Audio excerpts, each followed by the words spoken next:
at least a dozen murders, and now this so-called torso killer. And it looks like Richard Cottingham, now 75, and says he killed a teen near a New York mall. Oldest case finally solved. The torso killer. I know how much you have anticipated the next episode, and this is it. How is it that a man who killed over 100 people was not caught until decades after? I am sure you are extremely curious about how this went down, and that is exactly what we will be talking about in this video. Earlier this year, Richard Cottingham was arraigned for the second-degree murder of Diane Cusick, who was killed while shopping for shoes at the Green Acres Mall in a nearby neighborhood. Cottingham has been convicted of 11 other murders, leading many to believe he is one of the most prolific serial murderers in the United States. Now the next question would be, who is this man? American serial killer and rapist Richard Francis Cottingham, born November 25, 1946, is responsible for the deaths of at least 19 girls and young women in New Jersey between 1967 and 1980. Given that many of his victims were prostitutes and that he frequently mutilated them in the course of his crimes, he became known as the New York Ripper, the Torso Killer, and the Times Square Killer. Cottingham was found guilty of 9 murders and confessed to an additional 8 murders in exchange for non-prosecution agreements, sending him to jail, where he is currently serving many life terms in New Jersey. Cottingham told a journalist in 2009 that he had committed between 80 and 100 perfect murders of women across the United States, many years after his first 5 murder convictions. Cottingham was convicted in 3 incidents and acquitted in 1 after testimony from 4 surviving abduction rape victims. Cottingham was to serve 25 years to life in jail for the murder of Cusick, and he appeared virtually from a prison in New Jersey for the hearing in Nassau County Court. As part of his deal in Cusick's death, he gained immunity from prosecution for the 4 other murders he admitted to committing. Cottingham has claimed he committed up to 100 murders. However, New York and New Jersey officials have only tied him to a dozen. He has been locked up since 1980 when a motel worker called the police after hearing a woman screaming from his room. The woman was discovered by authorities shackled, bleeding heavily, and covered with bite and knife marks. After leaving her job at a children's dancing school, authorities suspect Cusick stopped at a mall in Nassau County to buy shoes before being followed out to her car by Cottingham. He allegedly falsely accused the 98-pound woman of theft before physically assaulting her under the guise of a security guard or police officer. Suffocation and multiple blows to the head led the medical examiner to conclude that Cusick had been brutally assaulted. The authorities were able to gather DNA evidence from the defensive wounds on her hands. Unfortunately, genetic testing was not available back then. This is the most interesting part and the beginning of his killing. Cottingham, who was 64 at the time, became a killer after committing a series of horrific killings in New York City in the late 1970s. He appeared normal during the day, a husband and father of 3 who lived in suburban New Jersey and commuted to his job as a computer programmer in the city. Yet as soon as the sun went down in New York, Cottingham's veneer of respectability began to crack. He roamed Times Square, hiring sex workers and then murdering their victims in motel rooms. 5 young women were murdered before he was apprehended in 1980. He received a life sentence. In spite of this, Detective Robert Anzalotti's intuition told him there was more to the story. Nobody until Anzalotti had connected the torso killer with the unsolved murders. Cottingham's known crimes have nothing in common with these killings, both in terms of victims and circumstances. Anzalotti had little doubt that the killer was already behind bars in New Jersey, where he was being punished for the murders of 5 people while keeping the families of several others in the dark. He started paying Cottingham prison visits in 2004.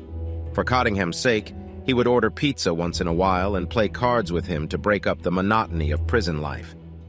He's got a lot of brains. Sometimes he's friendly. Last year, Anzalotti made the comments to the local press. He has a lot to say, but it's all nonsense. He'll gladly chat with you if only to pass the time. Cottingham had been keeping a secret from the detective for 6 years before he chose to share it. This actually means if he hadn't decided to share, it would have been a forever secret. Richard gave me hints over the years, Anzalotti told Fox News Digital. But because it was his choice, we never got very far with it. When it comes to Richard, he decides when he's ready to talk.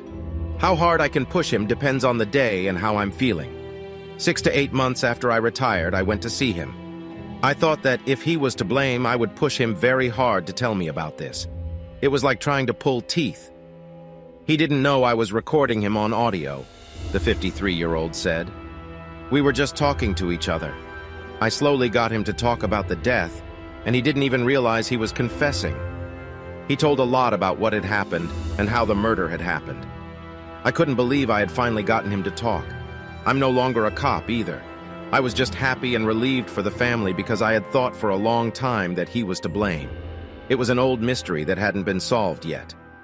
I wanted to go back to Mary Ann's family and tell them, we finally figured it out.